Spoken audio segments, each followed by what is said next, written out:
In the heavy heat of a cloudless summer, a luxury car glides down the empty road and stops on the shoulder. The son, impeccably dressed, opens the door and leaves his blind mother with a small bag and a worn cane. Without a word, he shuts the door and the engine sound quickly fades, leaving only the wind skimming over the hot asphalt. From a distance, a retired canine dog lifts its head, watching. The woman, feeling the ground, edges dangerously close to a low drop. The dog slowly approaches, stopping just inches from her. The engine noise is gone. And for a moment, no one knows what will happen next. The black Mercedes sedan cut through the scorching Arizona desert like a blade through silk, its air conditioning fighting against the relentless summer heat that shimmered off the asphalt in waves. Margaret Henderson sat quietly in the passenger seat, her weathered hands folded over the worn leather purse in her lap, fingers occasionally tracing the familiar outline of her white cane. At 68, Maggie had learned to navigate the world through sound, touch, and an intuition honed by 15 years of darkness. "Where exactly are we going, Richard?" she asked, tilting her head toward her son. The question had been nagging at her for the past hour as they drove further from Phoenix into what seemed like an endless stretch of desert highway. Richard Henderson's jaw tightened almost imperceptibly as he gripped the steering wheel. At 45, he possessed the kind of polished handsomeness that money could maintain: perfectly styled salt and pepper hair, expensive cologne, and a Rolex that caught the sunlight streaming through the windshield. "Just a little drive, Mother. I thought you might enjoy getting out of the house for a change." Something in his tone made Maggie shift uncomfortably in her seat. She had raised this man, had sacrificed everything for his education and success, and she knew when he was lying.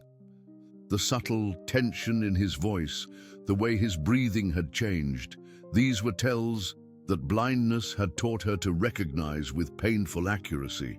"Richard, this doesn't feel like a pleasure drive. We've been traveling for over 2 hours, and I haven't heard any other cars for quite some time." Her fingers found the door handle, an unconscious gesture of growing unease. "Please, tell me what's really happening." The silence stretched between them like a taut wire ready to snap. Through the open window, Maggie could hear only the hum of the engine and the whisper of wind across the vast emptiness of the Sonoran Desert. No traffic sounds, no signs of civilization, just the kind of profound isolation that made her skin crawl with inexplicable dread. Richard's foot eased off the accelerator, and the luxury sedan began to slow. Maggie felt the change in momentum, the subtle shift as the car moved toward the shoulder of the road. Her pulse quickened, though she couldn't quite name the source of her growing panic. "Richard, Richard, what are you doing?" The car came to a complete stop. Through the windshield, the desert stretched endlessly in all directions, a landscape of scrub brush, towering saguaro cacti, and sun-bleached rocks that seemed to go on forever. The only sound was the ticking of the cooling engine and the distant cry of a hawk circling overhead. "Mother," Richard said finally, his voice carrying a coldness she had never heard before, "I need you to get out of the car." The words hit her like a physical blow. "What did you say?" "You heard me." He was already reaching across her, his movements quick and efficient as he opened the passenger door. The desert heat rushed in like a furnace blast, carrying with it the smell of creosote and dust. "Take your purse and your cane. You're getting out here." "Richard, I don't understand. This has to be some kind of joke."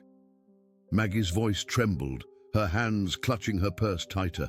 "You can't possibly be serious. I'm blind, Richard. I can't see where we are. I can't—" "You'll figure it out?" His hand was on her arm now, not gentle, pulling her toward the open door. "You're tougher than you think, Mother. You've always been good at adapting." The betrayal cut deeper than any physical pain she had ever experienced. This was her son, her only child, the boy she had protected and nurtured through every scraped knee and broken heart, the man she had trusted with everything, including the family fortune that her late husband had left in her name. "The inheritance," she whispered, the pieces clicking together with horrible clarity. "This is about the money." Richard's laugh was sharp and bitter, finally catching on. "It's always been about the money, Mother. Dad left everything to you, but you're not going to live forever. I'm just accelerating the timeline." But the lawyers, the trust documents, can be contested, especially when it comes to the mental competency of an elderly, disabled woman living alone. He pressed her white cane into her hands, and she could feel that something was wrong with it. The handle felt loose, unstable. "Sorry about the cane. It seems to have developed some structural issues." The deliberate sabotage of her most essential tool for independence struck her like a slap. This wasn't a moment of weakness or poor judgment. This was calculated, premeditated cruelty from someone she loved more than her own life. "Richard, please, don't do this. We can talk about the money. We can work something out. I never meant to keep anything from you." "Get out of the car, Mother." His voice had turned arctic. Now, with shaking legs, Maggie stepped out onto the burning asphalt.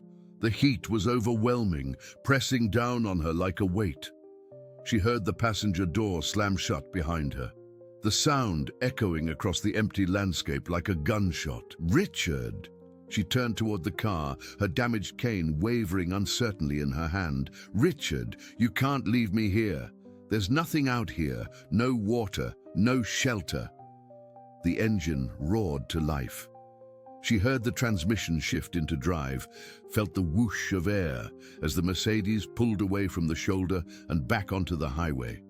The sound of the engine grew fainter and fainter until it was swallowed entirely by the desert silence. Maggie stood alone on the scorching asphalt, her heart hammering against her ribs.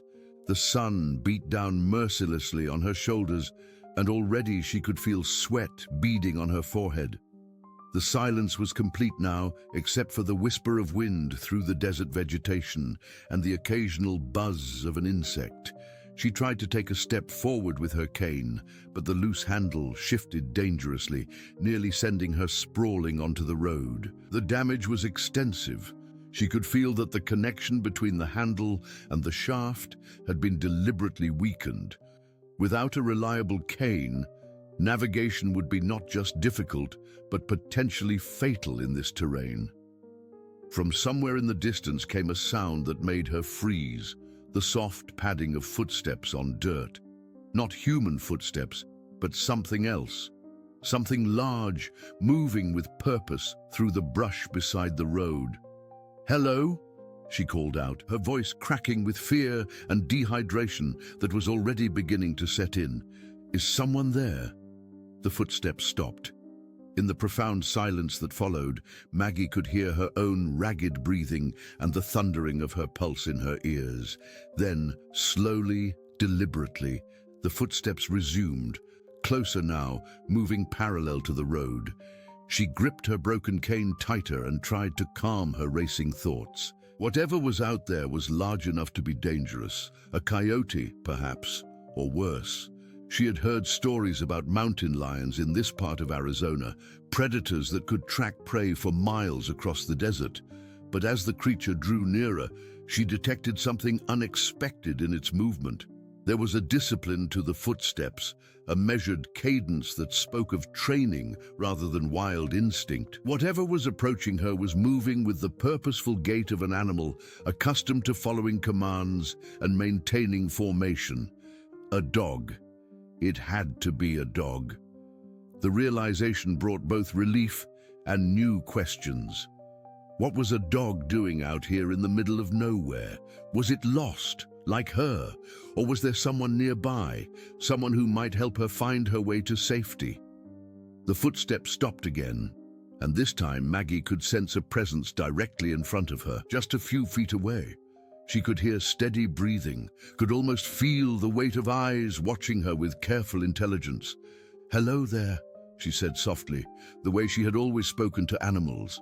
"I know you're there. I'm not going to hurt you." A soft whine reached her ears, followed by the sound of movement. The dog, and she was certain now that it was a dog, seemed to be circling her, assessing the situation with the methodical approach of a trained professional. Maggie remained perfectly still, letting the animal take its time. In her blindness, she had learned the value of patience, of allowing others to come to their own conclusions about her trustworthiness. This dog, whatever its story, was clearly more than just a stray. The intelligence in its movements, the controlled way it was evaluating her situation, these spoke of extensive training and a background in service work. As if responding to her thoughts, the dog moved closer. She heard the soft jingle of tags on a collar, and then felt the gentle pressure of a large, warm body against her leg. The contact was brief but unmistakably deliberate. A greeting, an acknowledgement, perhaps even an offer of assistance. For the first time since Richard had driven away, Maggie felt a spark of hope pierce through her despair. She was still stranded in the middle of the Arizona desert with no water, no food, and a broken cane. The nearest town could be dozens of miles away in any direction, but she was no longer alone. And sometimes, in the darkest moments of life, that was enough to make all the difference between giving up and finding the strength to take the next step forward. The dog moved with the precision of a military operation. Maggie felt him position himself on her left side, his sturdy shoulder aligning perfectly with her hip in the classic guide position. When she took a tentative step forward, testing her damaged cane against the asphalt, the animal moved with her, maintaining the exact pace and distance of a professionally trained service dog. "You know what you're doing, don't you?" she murmured, running her free hand along his back as they walked. Beneath her fingers, she felt the powerful muscles of a large breed, German Shepherd most likely, based on the size and build. His coat was thick and well-maintained, though she could detect the faint scent of desert dust and sage that suggested he had been living wild for some time. More intriguingly, she felt the remains of a harness around his chest, the straps worn but still intact. Her fingers found metal attachments and buckles that spoke of professional equipment, the kind used by law enforcement or military units. This wasn't a pet that had wandered away from a suburban backyard. This was a working dog with serious training. As they made their way slowly along the shoulder of the highway, the dog proved his competence repeatedly. When Maggie's broken cane failed to detect a pothole in the asphalt, the dog stopped abruptly, pressing against her leg to prevent her from stepping into it. When the shoulder crumbled away into loose gravel, he guided her back toward the firmer surface of the road itself. "Rex," she said suddenly, the name coming to her with unexpected certainty. Something about his bearing, his confident professionalism, reminded her of the police dogs she had seen in news reports years ago, back when she could still see. "Your name is Rex, isn't it?" The dog's tail thumped once against her leg.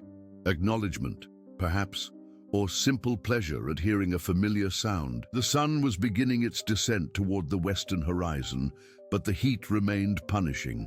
Maggie's clothes were soaked with perspiration, and her mouth felt like it was full of cotton. She had no idea how far they had walked. Distance became abstract when every step required careful negotiation, but she knew they couldn't continue much longer without water. As if reading her thoughts, Rex suddenly stopped and turned away from the road. Maggie felt him tug gently at her sleeve, then move decisively toward what felt like a dirt path leading into the desert scrub. "You want me to follow you?" she asked. "Are you sure? The road seems safer." But Rex was insistent, and his training had already proven more reliable than her own instincts. She allowed him to guide her off the asphalt and onto the narrow trail. The ground here was harder packed, worn smooth by years of use. A game trail, perhaps, or an old mining road from Arizona's territorial days. They walked for what felt like another hour, the sun growing noticeably less intense as it sank toward the mountains.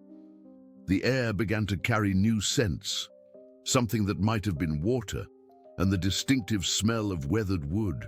When Rex finally stopped, Maggie could hear the faint creak of hinges moving in the desert breeze. "What is this place?" she whispered, reaching out with her free hand to explore their surroundings. Her fingers found the rough surface of old logs, carefully fitted together to form a wall. A cabin, weathered by decades of desert storms but still standing.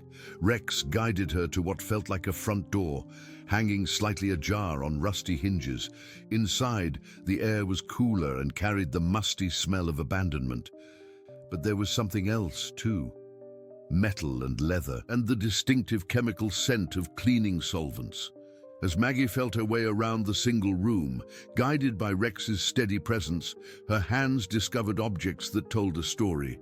On a rough wooden table, her fingers found what felt like police equipment: handcuffs still attached to a utility belt, a radio long since dead but still bearing the distinctive weight and shape of law enforcement gear, and most tellingly, a collection of awards and commendations, their metal surfaces smooth beneath her touch.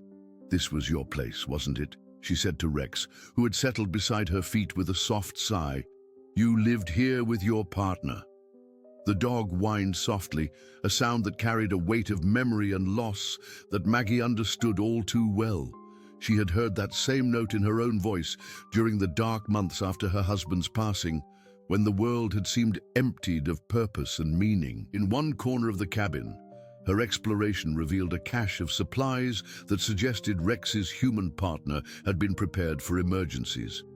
Sealed containers held what felt and smelled like dried food, not fresh, but not spoiled either. More importantly, she found several large bottles of water, their seals still intact. The first sip of water was like a miracle, cool and clean and life-giving. She drank carefully, rationing the precious liquid while sharing small amounts with Rex, who lapped gratefully from her cupped hands. The dried food was bland but edible, and she could feel strength returning to her body with each careful bite. As darkness fell over the desert, Maggie found herself sitting on the cabin's front step with Rex beside her, his warm bulk a comfort against the growing chill. The temperature drop was dramatic. She had forgotten how cold desert nights could be after the scorching heat of the day. "So what's your story, boy?" she asked, scratching behind his ears. "How did you end up out here?" Rex leaned into her touch, and she could feel the trust building between them. In the darkness that was her constant companion, she had learned to read emotions through touch and sound and the subtle vibrations of living creatures. This dog carried sadness, but also a deep well of loyalty and protectiveness that reminded her why she had always preferred animals to most people. The night sounds of the desert began to emerge around them. The distant howl of coyotes, the rustle of small creatures moving through the brush, the whisper of wind through the canyon walls. Under normal circumstances, such isolation would have terrified her. But with Rex's solid presence beside her, she felt safer than she had in years.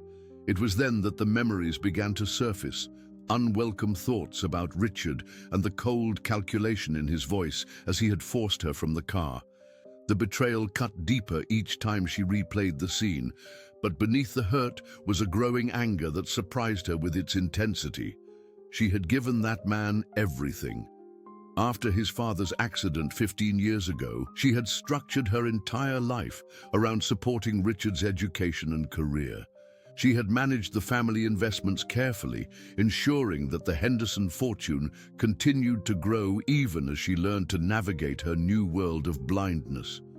And this was how he repaid her trust, abandoning her in the desert like an unwanted piece of luggage. But as the anger built, other memories surfaced too. Things that should have warned her about Richard's true nature, the way he had grown increasingly impatient with her disability over the years, his suggestions that she might be more comfortable in an assisted living facility. The frequent questions about her will and estate planning that she had dismissed as natural concern for her welfare. "I was so blind," she whispered to Rex, then caught herself at the irony of her own words. "In more ways than one." Rex whined softly and pressed closer to her side, as if sensing her distress. His acceptance was complete and unconditional, such a contrast to the complex web of resentment and manipulation that had apparently been growing in her own family for years. The night grew deeper, and eventually exhaustion overcame her churning thoughts. She dozed fitfully against Rex's warm side, waking occasionally to the sound of his movements as he patrolled their perimeter with the vigilance of a trained sentinel. When dawn broke over the desert, painting the sky in colors she could no longer see but could feel in the growing warmth on her face, Maggie knew that something fundamental had changed within her. The frightened, helpless woman who had been pushed from that Mercedes was gone, replaced by someone harder and more determined. Richard thought he had solved his problem by abandoning her in the wilderness. He had miscalculated badly. She was Margaret Henderson, survivor of personal tragedy and business challenges that would have broken lesser people. She had rebuilt her entire life once before, learning to thrive in darkness when the world had seemed determined to defeat her. If her son wanted to play games with the family fortune, she was ready to remind him exactly who had built that fortune in the first place. But first, she needed to get back to civilization. And judging by Rex's alertness as he stood at the edge of the cabin's small porch, ears pricked toward the distant sound of an approaching engine, that opportunity might be closer than she had dared to hope. The rumble grew steadily louder, the distinctive diesel growl of a large truck making its way along the highway they had left the day before. Rex moved to her side, his body tense with protective readiness, waiting for her command. Maggie stood slowly, her muscles stiff from the cold night, but her resolve crystalline clear. Whatever came next, she would face it with the same determination that had carried her through every other challenge life had thrown at her, and she would not be facing it alone. The 18-wheeler slowed as it approached the stretch of highway where Rex and Maggie had first encountered each other. Jake Morrison had been driving this route between Phoenix and Las Vegas for over 20 years, and he knew every mile marker, every rest stop, and every piece of desert scrub by heart. What he didn't expect to see was an elderly woman with a guide dog flagging him down from the shoulder of State Route 93. Jake pulled his rig to a careful stop, the air brakes hissing as he set the parking brake. Through his side mirror, he watched the woman approach with measured steps, her hand resting lightly on the harness of what looked like a retired police dog. Something about the scene struck him as wrong. Not dangerous wrong, but puzzle piece that doesn't fit wrong. "Mom," he called through the open passenger window as he climbed down from the cab. "You okay out here? This is pretty much the middle of nowhere." Maggie turned toward his voice, relief evident in her posture. "Thank goodness you stopped. I'm Margaret Henderson, and this is Rex. We're in a bit of a situation." Jake Morrison was a large man with kind eyes and the weathered face of someone who had spent decades on the road. At 53, he had seen enough of humanity's oddities that very little surprised him anymore. But a blind woman with a canine companion stranded in the desert was definitely a first. "Jake Morrison," he said, extending his hand before remembering she couldn't see the gesture. "What kind of situation are we talking about here? Breakdown? Accident?" "My son left me here yesterday," Maggie said simply, the words carrying a weight that made Jake's stomach tighten with anger. "Deliberately." The casual cruelty of the statement hit Jake like a physical blow. He had 2 daughters of his own, both grown now with families, and he couldn't imagine any circumstance that would drive him to abandon either of them in the desert. "Left you? You mean he's coming back, right?" Maggie's laugh was bitter. "No, Mr. Morrison, he's not coming back. This was intentional." As she explained the basic facts of her abandonment, leaving out the more painful details about Richard's motivations, Jake found himself studying her with growing respect. This wasn't a helpless victim wallowing in self-pity. This was a woman who had survived a night in the desert and was ready to keep fighting. "Well, first things first," he said practically. "Let me get you and Rex some water and food. Real food, not whatever emergency rations you found out there. Then we'll figure out where you need to go." As Jake rummaged through his supplies, Maggie mentioned her son's name casually, not thinking much of it. But the effect on Jake was immediate and dramatic. He froze in the middle of reaching for a bottle of water, his expression darkening. "Did you say Richard Henderson?" he asked carefully. "Yes." "Do you know him?" Jake's jaw tightened. "Henderson Development Corporation. Yeah, I know that name, not in a good way." 3 years earlier, Jake had been driving for a smaller trucking company that had contracted with Henderson Development to transport construction materials for a housing project outside of Tucson. The project had been plagued with problems from the start: environmental permits that seemed questionable, safety inspections that were cursory at best, and a general atmosphere of cutting corners that made experienced contractors uncomfortable.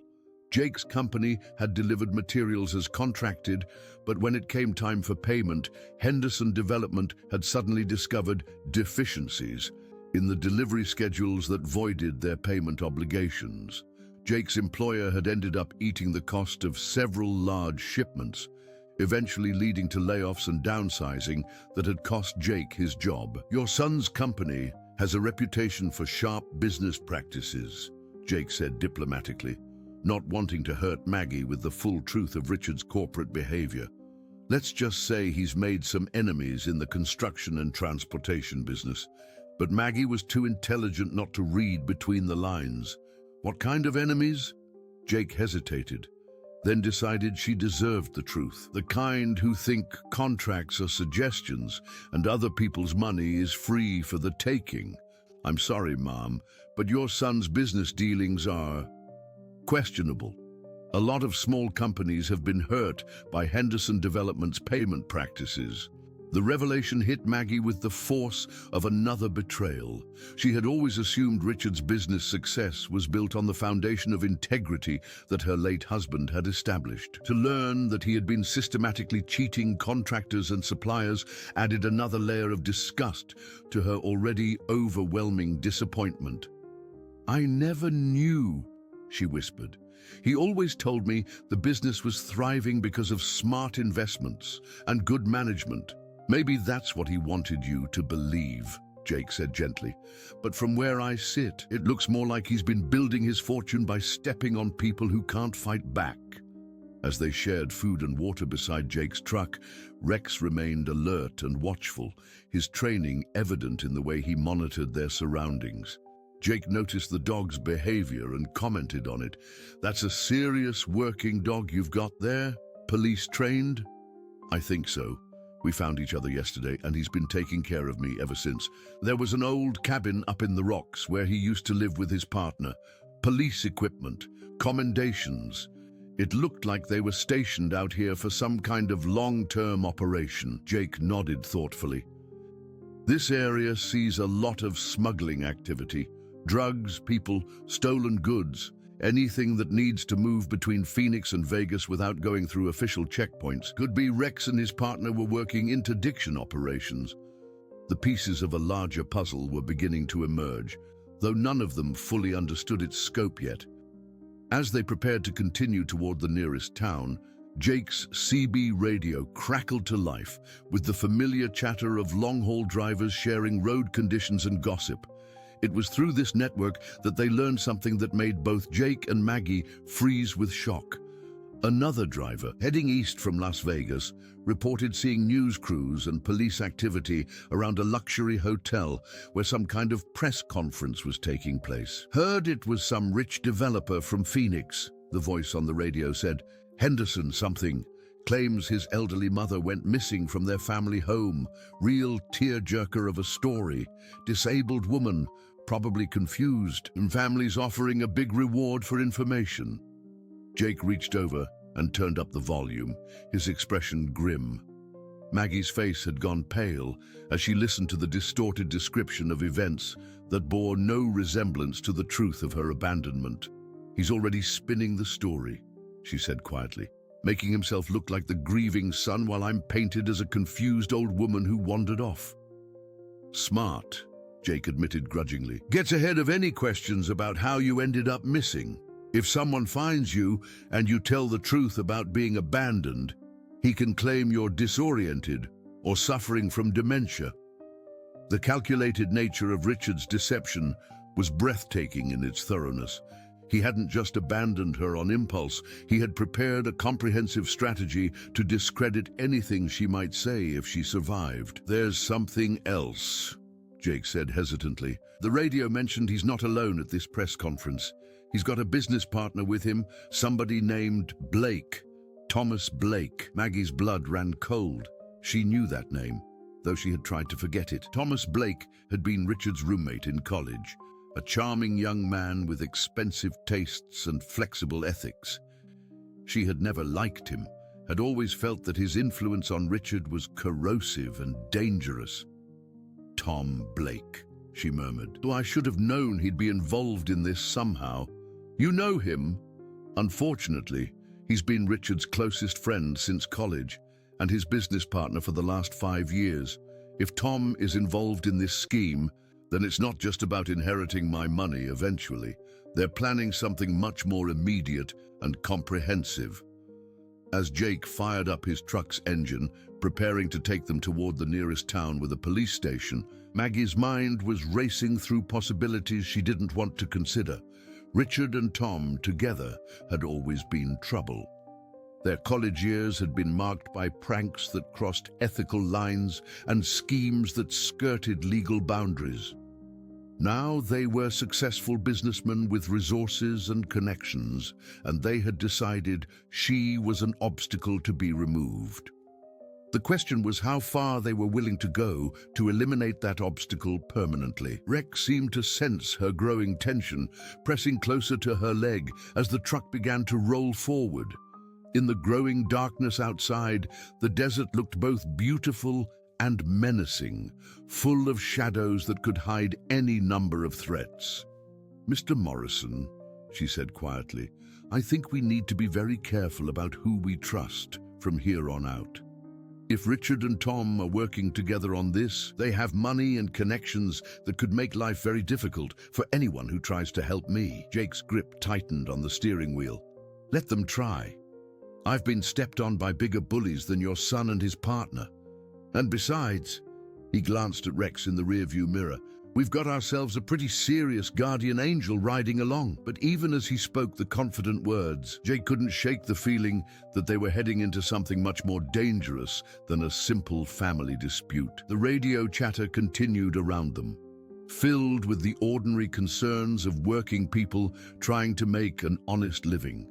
A world that suddenly seemed very far removed from the high-stakes game of deception and manipulation that Maggie's son had apparently been playing for years. The highway stretched ahead into the darkness, carrying them toward an uncertain confrontation with forces that had already proven themselves willing to abandon a helpless woman in the desert. Whatever came next, they would face it together, an unlikely alliance between a betrayed mother, a principled trucker, and a loyal dog whose own story was still waiting to be fully revealed. In the distance, the lights of a small desert town began to twinkle like stars against the black horizon, promising shelter and safety. But Maggie knew that safety was an illusion as long as Richard and Tom were free to continue their schemes. The real battle was just beginning. The Phoenix Marriott's penthouse suite buzzed with the controlled chaos of a crisis management operation. Richard Henderson stood at the floor-to-ceiling windows, his expensive suit immaculate despite the stress that had kept him awake most of the night. Below, the city sprawled in all directions, a testament to the kind of development empire he had spent 15 years building. Thomas Blake entered without knocking, his phone pressed to his ear as he finished a heated conversation with someone whose voice carried the authority of serious money. At 39, Tom retained the boyish good looks that had made him popular in college. But his eyes had acquired the calculating coldness of a man who viewed other people as obstacles or opportunities. Nothing more. The news conference went perfectly, Tom said, ending his call and tossing the phone onto the leather couch. Local stations picked it up, and we've got missing person reports filed with 3 different law enforcement agencies. As far as anyone knows, Margaret Henderson is a confused elderly woman who wandered away from home. Richard nodded, but his expression remained troubled. Any word from the desert?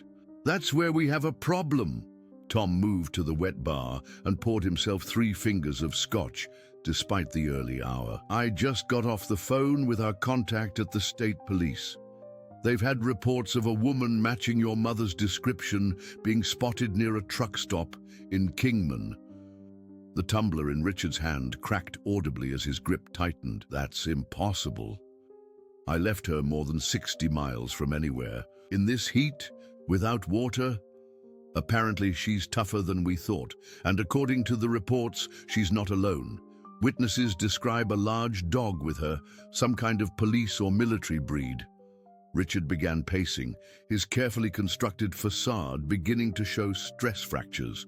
The plan had seemed foolproof: abandon his mother in the desert, report her missing, let nature take its course, and emerge as the grieving son inheriting a substantial fortune.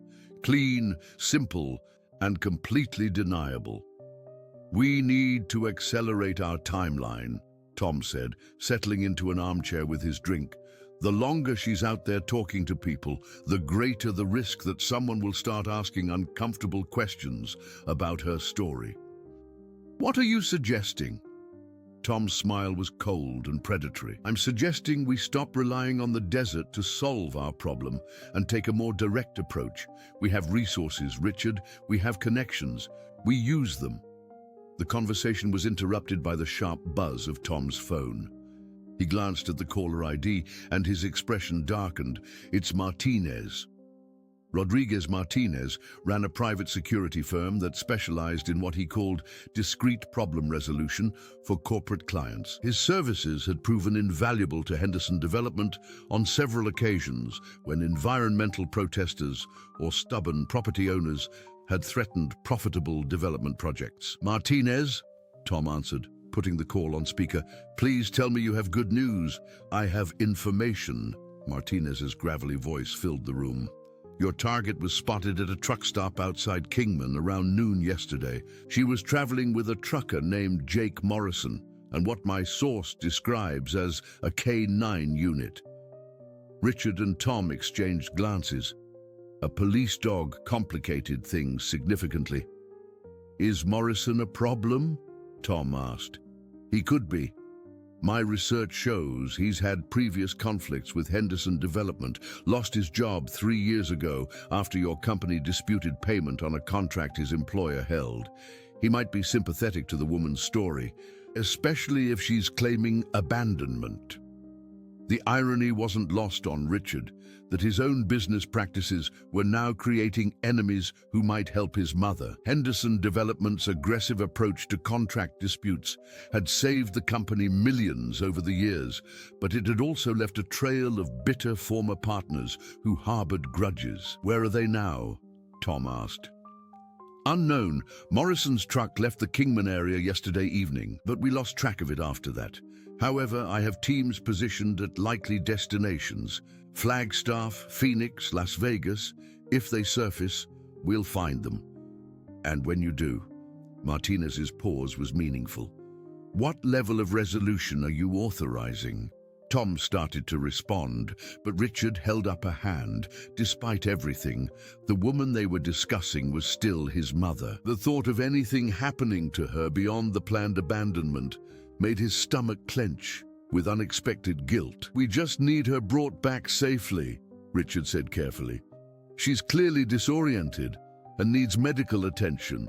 Nothing more than that. Understood, Martinez replied, though his tone suggested he wasn't entirely convinced by Richard's limitations. What about the trucker and the dog? Secondary concerns, Tom interjected. Focus on the primary target. After ending the call, Tom turned to Richard with barely concealed frustration. You're going soft. This isn't the time for sentimentality. She's my mother, Tom. She's an obstacle to a $250 million estate. Start thinking like a businessman instead of a guilty son." The argument was cut short by the arrival of Richard's personal assistant, a nervous young woman named Jenny who looked like she would rather be anywhere else on Earth. "Mr. Henderson, I'm sorry to interrupt, but there's been a development with the missing person case. The Mojave County Sheriff's Office called. They want to schedule an interview with you about your mother's disappearance." Richard's blood pressure spiked. "What kind of interview?" "Standard procedure," they said. "Just some follow-up questions about her mental state. Any places she might have gone, that sort of thing. They're sending Detective Sarah Chen from the Missing Persons Unit." Tom was already reaching for his phone. "I'll call our attorneys. We need legal representation for any police interviews."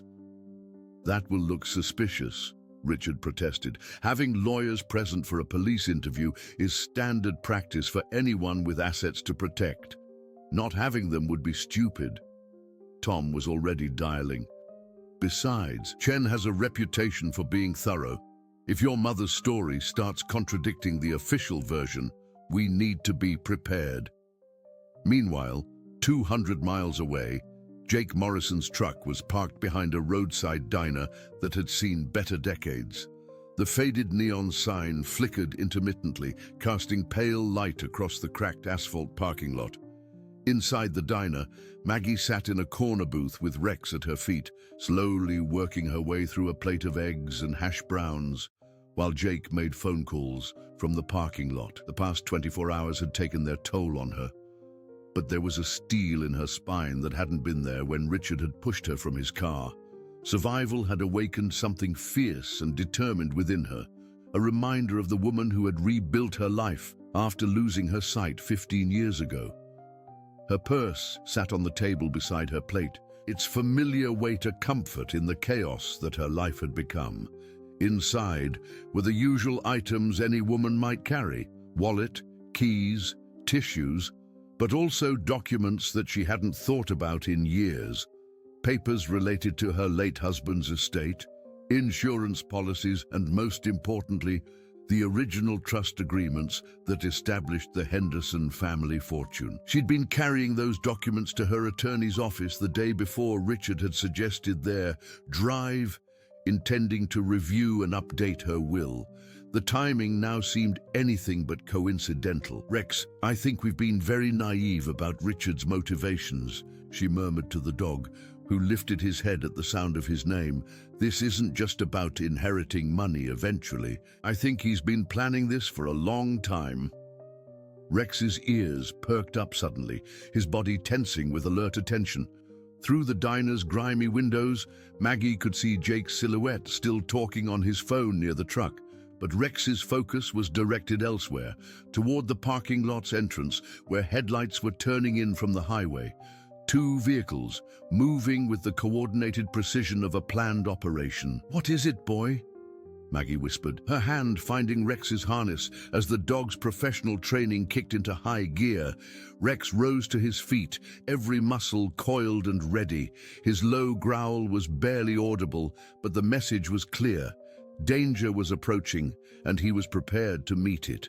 Outside, Jake noticed the approaching vehicles at the same moment Rex had detected them.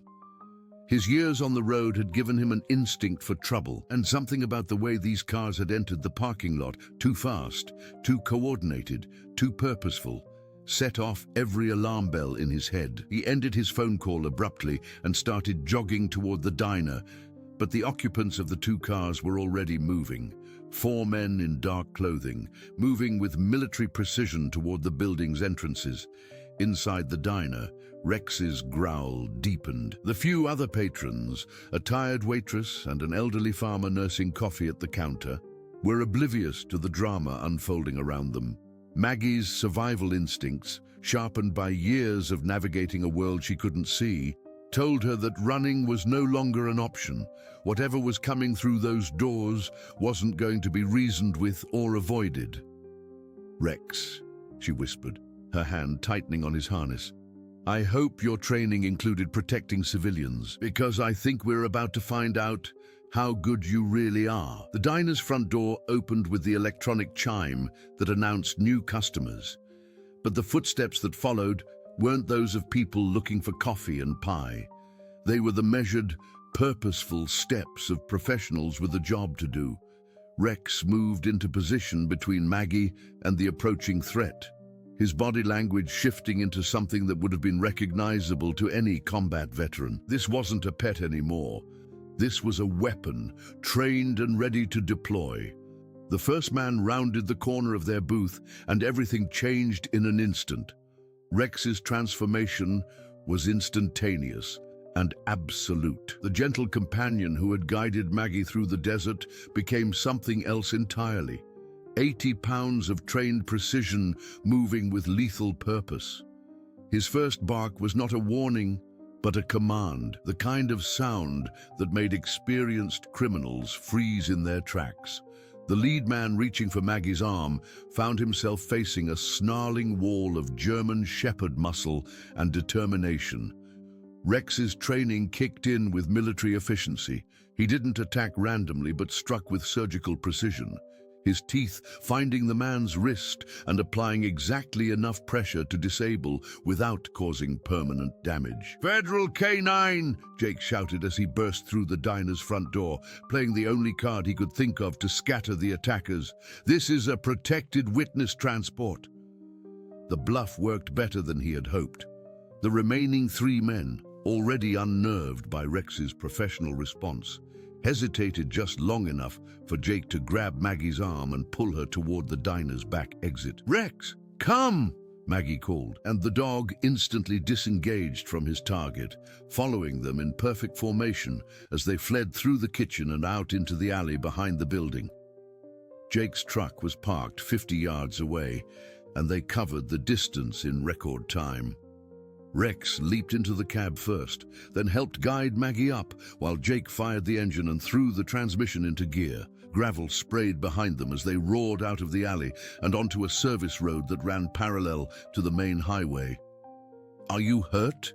Jake asked, checking his mirrors for pursuit while navigating the rough terrain. "I'm fine," Maggie replied, her voice steadier than she felt. "But Rex is bleeding. One of them must have hit him with something." Jake glanced over and saw a shallow cut across Rex's muzzle, already clotting but evidence of how close the encounter had been. Probably a baton or nightstick, professional gear. These weren't random thugs. Mrs. Henderson, these were trained operators. The implications hit both of them simultaneously. Richard and Tom weren't just trying to inherit her money, they were actively hunting her with professional help. The casual cruelty of abandoning her in the desert had escalated into something far more dangerous. "Mr. Morrison," Maggie said quietly, her hands shaking slightly as adrenaline began to fade. "I think there are things about my family situation that I haven't told you, things that might explain why Richard is so desperate to silence me permanently." As Jake navigated back roads toward an uncertain destination, Maggie opened her purse and began removing documents she hadn't looked at in years. Her fingers moved over familiar papers, with the practiced efficiency of someone who had long ago learned to identify important documents by touch. "These are copies of the original trust agreements that established the Henderson family estate," she explained, holding up a thick folder. "My late husband, Robert, was very specific about how the inheritance should be structured." Jake pulled over at a scenic overlook, parking where they could see anyone approaching from either direction. "What kind of specifics?" Maggie's fingers found the relevant passages on pages she had memorized years ago. "The estate was never supposed to transfer directly to Richard.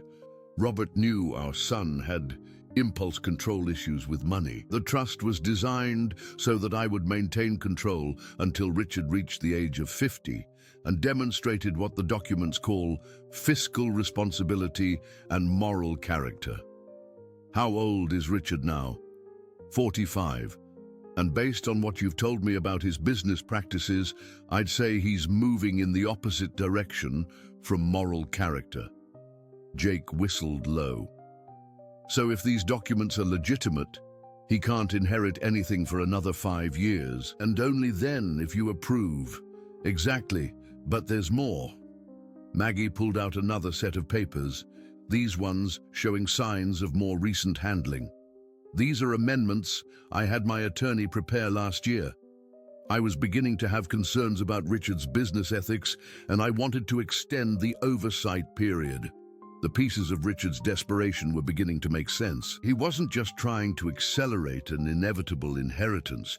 He was trying to prevent Maggie from legally cutting him off entirely. There's something else, Maggie continued, her voice dropping to almost a whisper.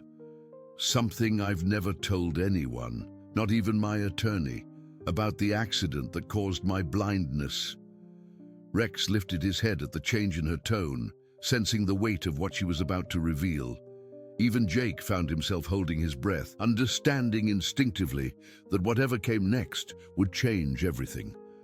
It wasn't really an accident, she said simply. Richard was driving that night. He had been drinking, despite my warnings.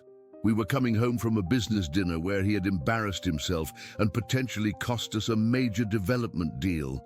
I was trying to get him to pull over, to let me drive, and he lost his temper. The silence in the truck cab was profound. Outside, the desert stretched endlessly under a sky that was beginning to show the first hints of sunset. He swerved deliberately. Maggie continued, her voice steady but filled with pain that had been carried for 15 years. To frighten me, to make his point about who was in control, but he overcorrected, and we hit a telephone pole at 60 miles per hour. I was thrown through the windshield. Jake's hands tightened on the steering wheel. Jesus. Richard walked away with a few bruises. I spent 3 months in the hospital and lost my sight permanently. He was never charged because I told the police I didn't remember what happened. I thought protecting him was the right thing to do. He was my son, and he seemed genuinely remorseful. But he wasn't. No. Over the years, I began to realize that the remorse was just another manipulation. He blamed me for the accident, said I had distracted him by nagging. He even suggested that my blindness was a form of divine punishment for being a controlling mother. Rex whined softly and pressed against her leg, offering the kind of unconditional comfort that only animals seemed capable of providing. Maggie scratched behind his ears gratefully. These documents prove that Richard has been systematically lying about his inheritance prospects, she said, returning to the papers. But more than that, they show a pattern of deception that goes back years. If these ever reached a court of law, he'd lose everything, Jake finished. Not just the inheritance, but probably his business empire too. Financial fraud, elder abuse, attempted abandonment, and now we know why he's willing to hire professionals to hunt us down. Maggie carefully returned the documents to her purse. It's not just about money anymore. It's about survival for him. Jake started the engine again, his mind already working through their limited options. We need to get these documents to someone in authority. A judge, the FBI, someone who can't be bought or intimidated.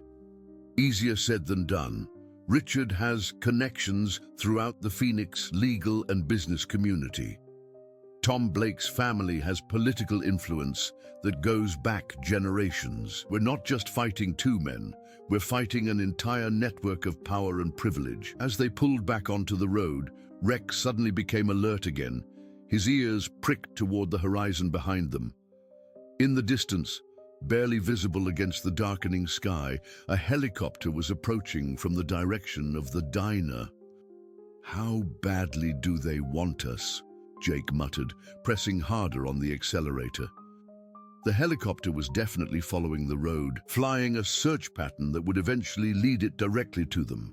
Rex's military training was evident in the way he tracked the aircraft's movement, his head tilted at precisely the angle that would allow him to maintain visual contact while remaining hidden from above. There's something else about Rex that I haven't mentioned, Maggie said, her hands running over the dog's scarred hide as he settled beside her. When I found that cabin where he was living, there were commendations and medals, but there were also newspaper clippings about drug interdiction operations in this area. big ones, involving millions of dollars in contraband. You think Rex and his partner were working undercover operations? I think Rex knows this desert better than anyone chasing us, and I think his partner might have uncovered something that got him reassigned. Or worse. The helicopter was getting closer, its searchlight beginning to sweep the road ahead of them. Jake spotted a dirt track leading into a maze of rock formations and made a quick decision, turning off the main road and into terrain where aerial surveillance would be nearly impossible. As they bounced over rough ground, following paths that seemed to exist only in Rex's memory, Maggie reflected on how completely her life had changed in just 2 days. She had gone from being a sheltered, dependent widow to a fugitive, running from her own son, with evidence that could destroy one of Arizona's most prominent business empires. "Mr. Morrison," she said, as they climbed deeper into the rocky hills, "I want you to know that I understand the danger I'm putting you in. If you want to leave Rex and me here and continue on your own, I won't blame you." Jake's laugh was short and harsh. "Mrs. Henderson, your son's company cost me my job and nearly bankrupted my family 3 years ago. As far as I'm concerned, this is personal now. Besides," he glanced at Rex, who was studying the terrain with professional interest, "I think our four-legged friend here might have some ideas about how to turn the tables on these bastards."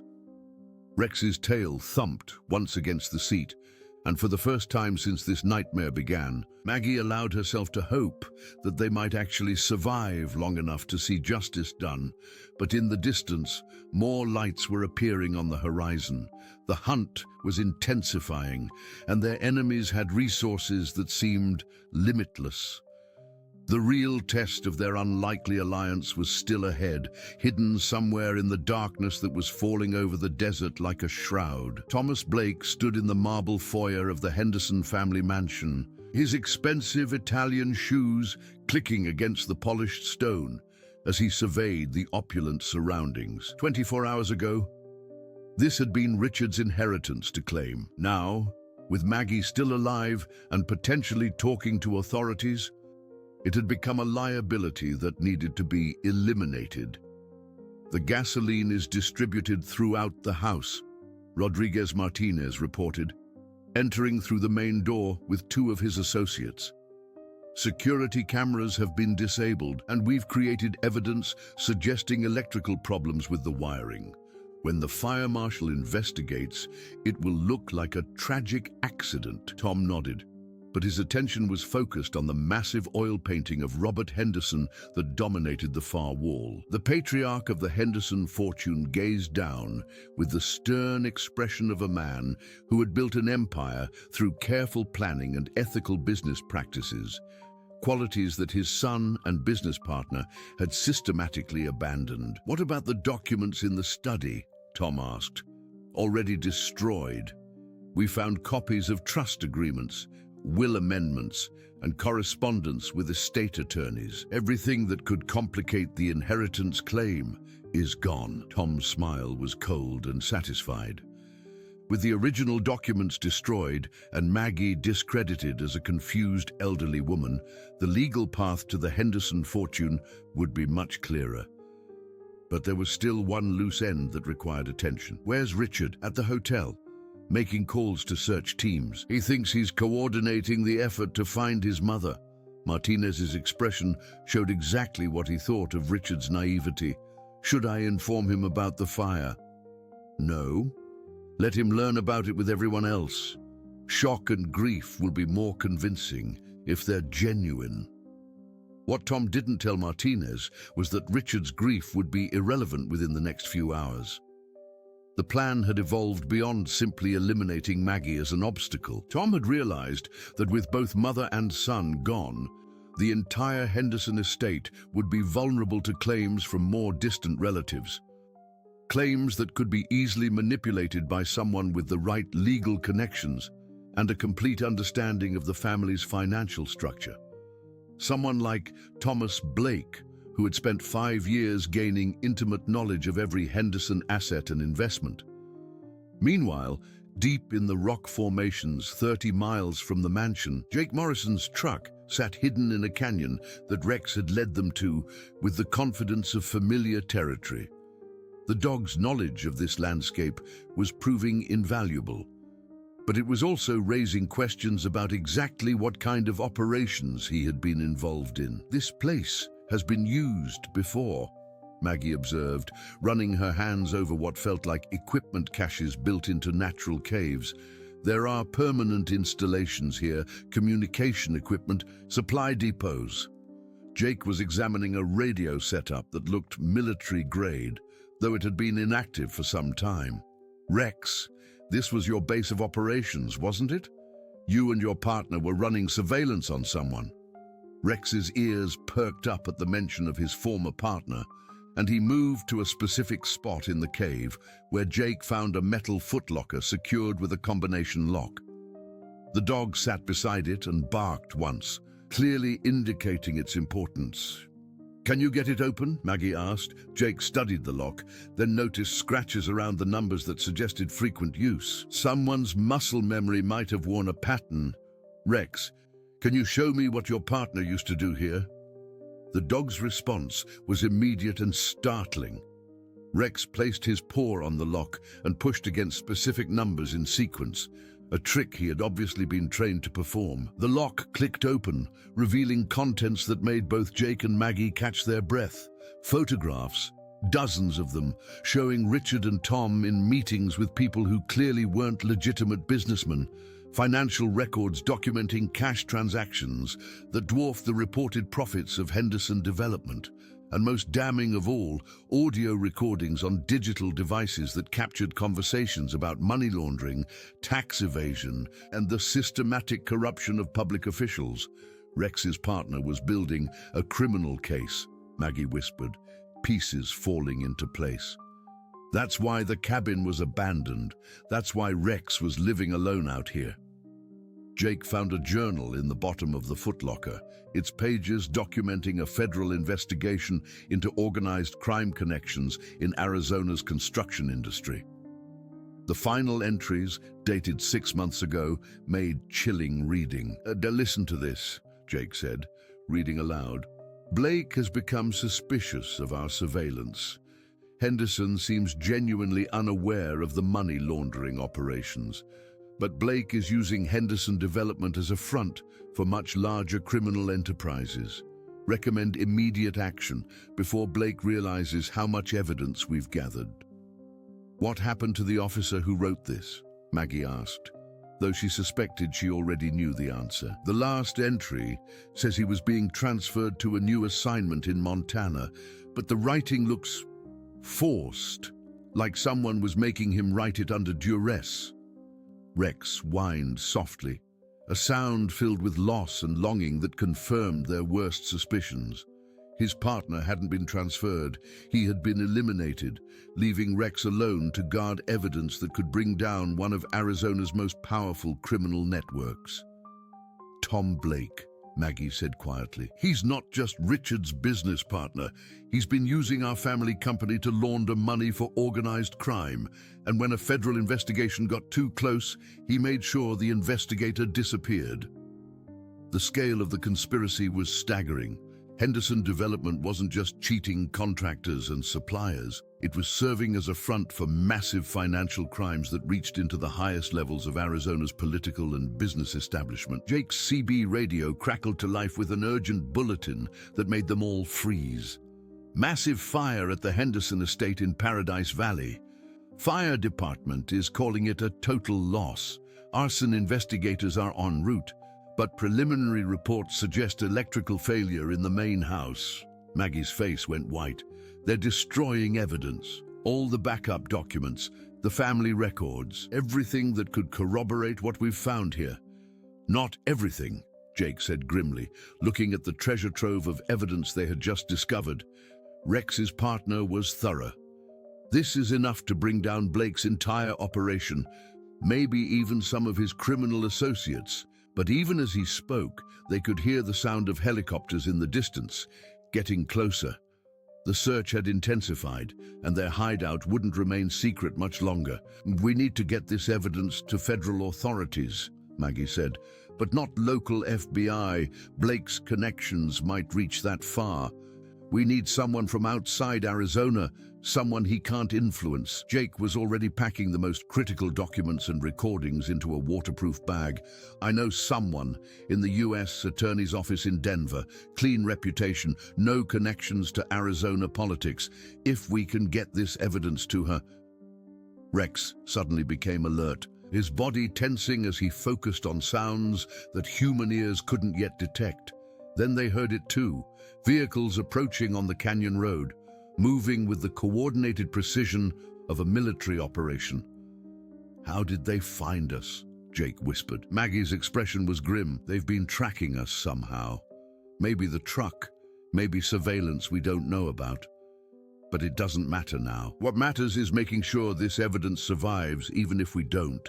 She pulled out her cell phone, one of the few pieces of technology she had mastered since losing her sight.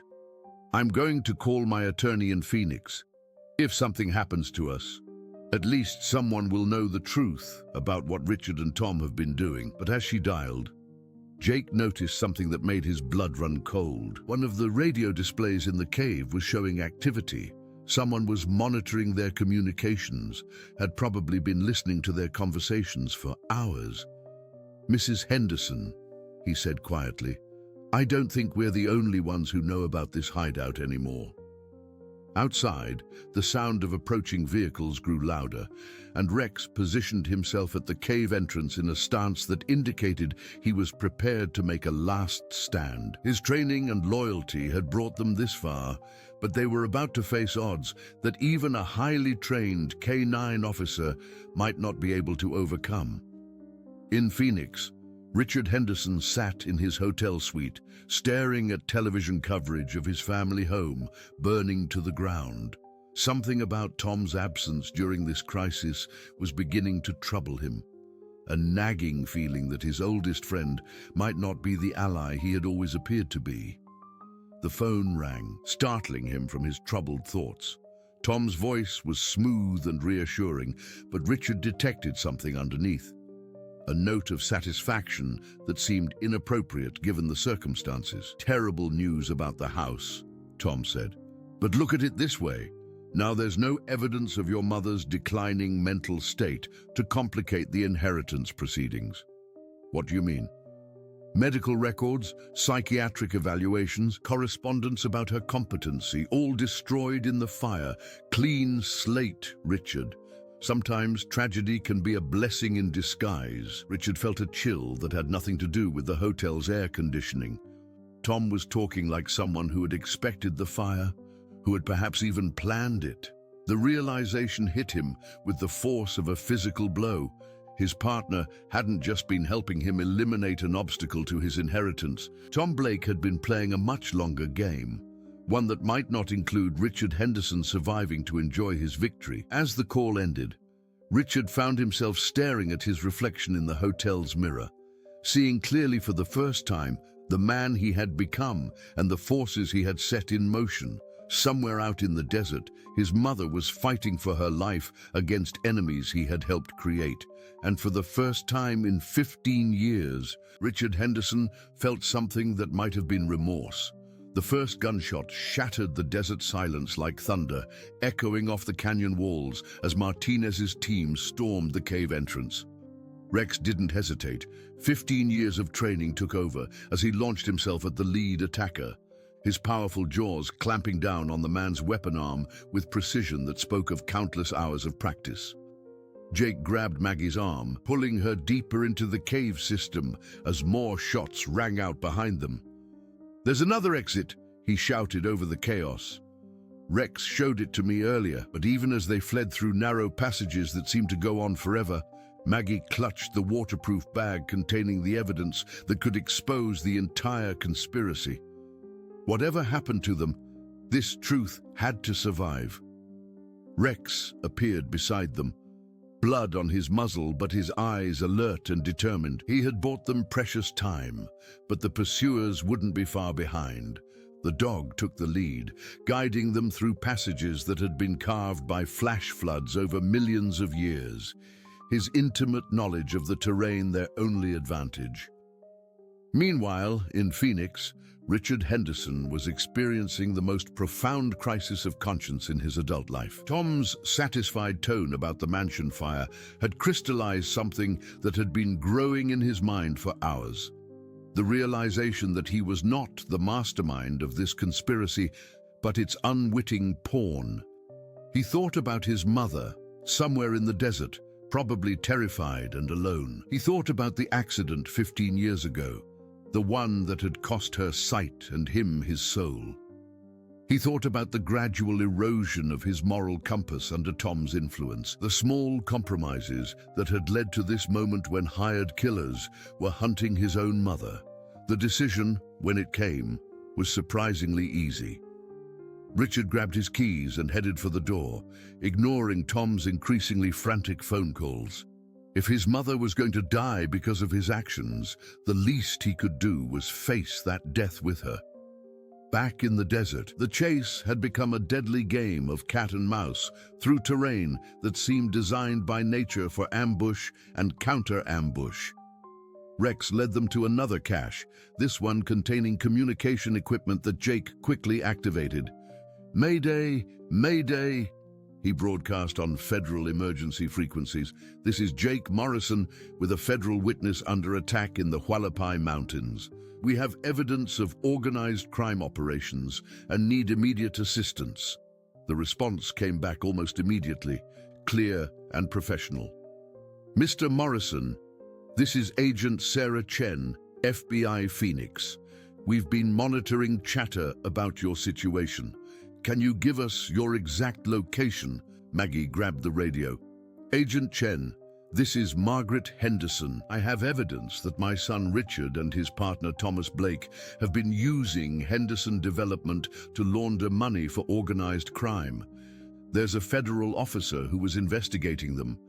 I think he was killed to silence him. Mrs. Henderson, we know about Detective Ryan Murphy's disappearance. We've been building a case against Blake's operation for months.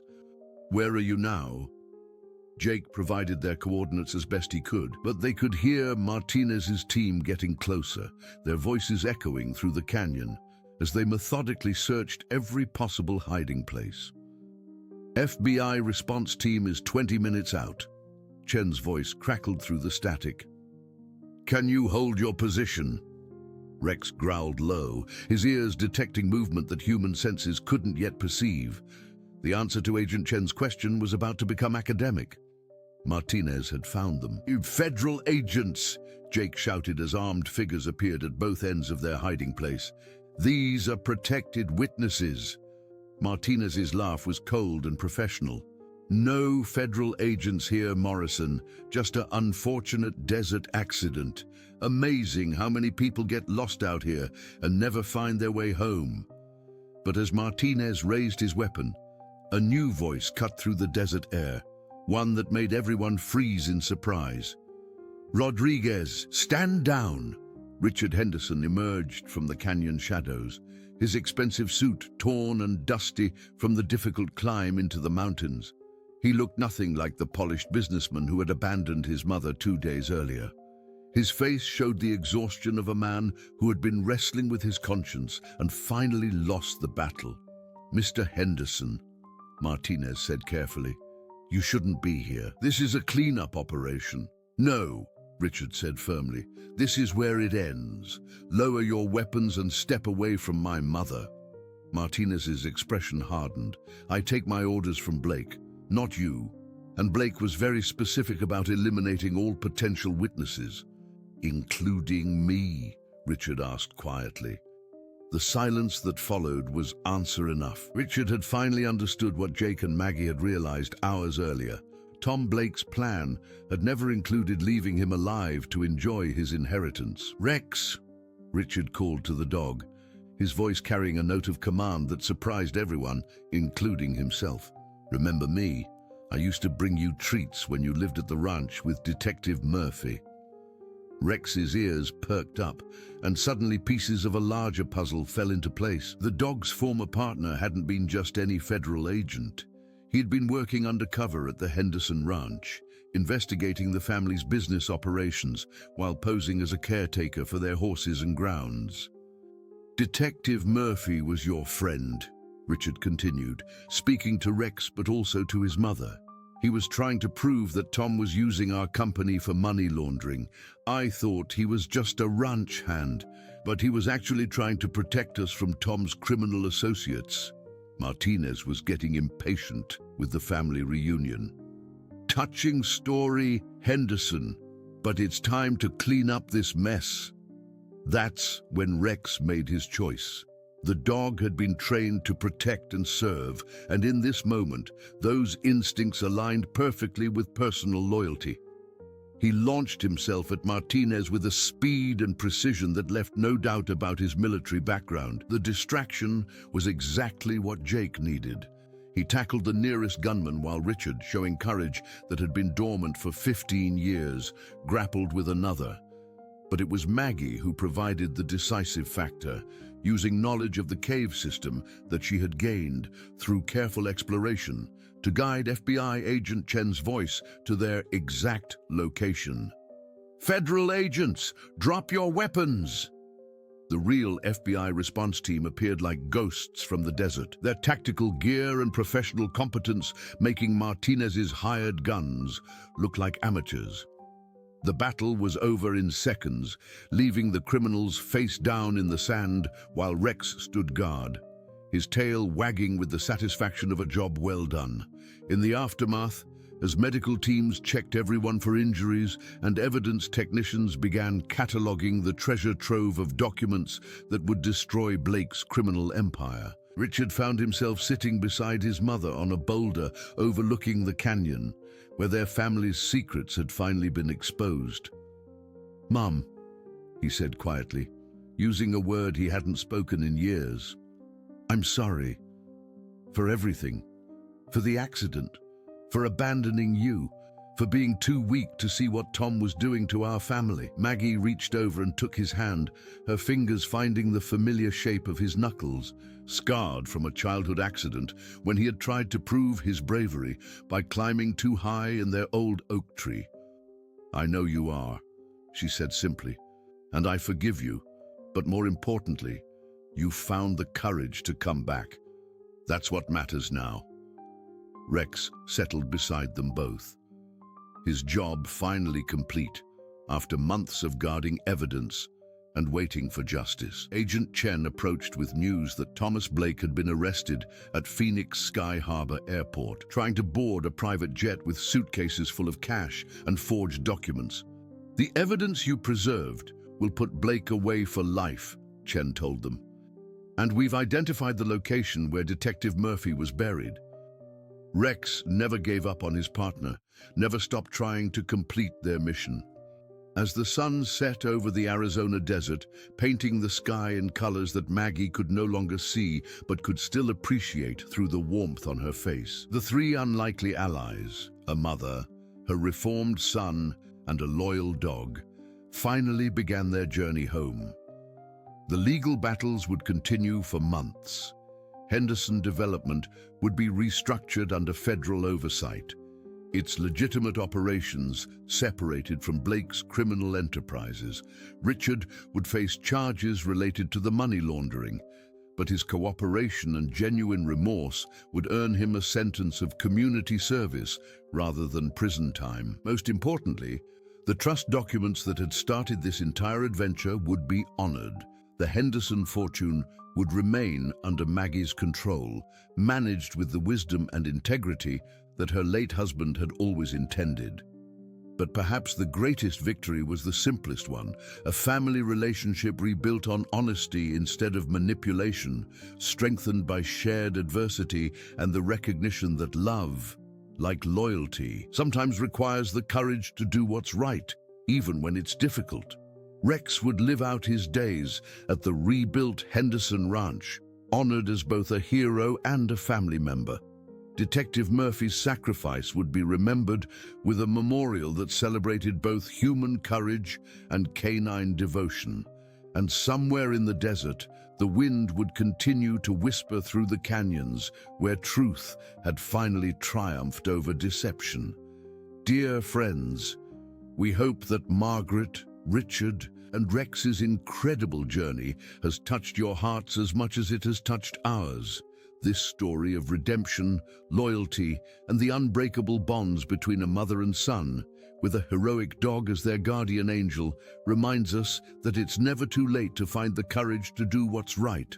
The desert may seem harsh and unforgiving, but like the human heart, it can also nurture the most unexpected alliances and the most powerful transformations. If this tale of second chances and family healing has moved you, we've prepared a special collection of similar stories that explore the depths of human resilience and the power of forgiveness. You can find our complete playlist by clicking the link that appears to your left. Each story in our collection celebrates the triumph of love over betrayal, hope over despair, and truth over deception. Don't forget to subscribe to our channel and give this video a thumbs up. If Margaret's courage, Richard's redemption, and Rex's unwavering loyalty have inspired you, we bring you new stories of human drama and emotional discovery every single day. Each one carefully crafted to remind you that even in life's darkest moments, there's always a path toward healing and renewal. Share your thoughts in the comments below. We love hearing how these stories connect with your own experiences of family, forgiveness, and finding strength in unexpected places. Until next time, remember that every ending can be a new beginning, and every broken relationship contains the seeds of something even stronger. Thank you for joining us on this emotional journey through the Arizona desert, where three souls learned that the greatest treasures aren't measured in money, but in the love and loyalty we show to one another.